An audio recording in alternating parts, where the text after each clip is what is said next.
ఆ రోజు నుంచి వాడు నాకు షాకులు ఇస్తూనే ఉన్నాడు. మెల్లగా ఇలాంటి వాడికి నేను అలవాటు పడిపోయాను.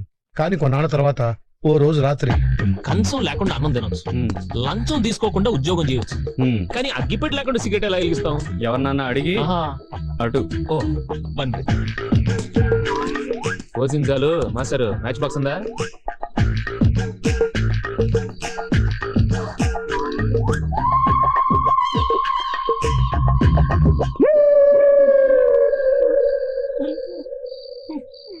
నానా కావాలా?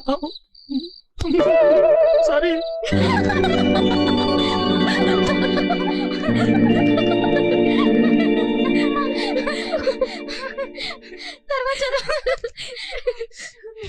ఇలాంటి మరెన్నో దురదృష్ట సంఘటనల మధ్య వాడికి బిఏ పరీక్షలు దగ్గర పడ్డాయి.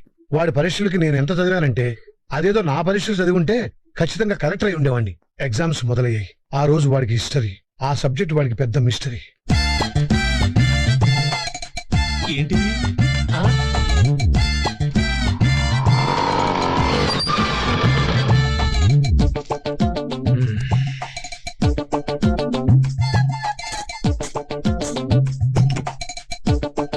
అబ్బు తెగ రాసేస్తున్నట్టున్నారు బాబు.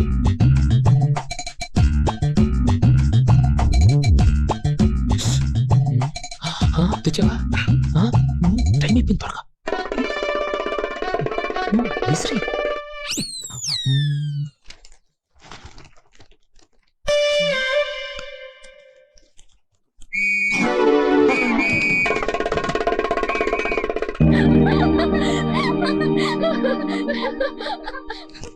ఇన్ని చేసినా వాడిని నేనేం అనలేనురా. ఎందుకంటే వాడే నా బలం, వాడే నా బలహీనత.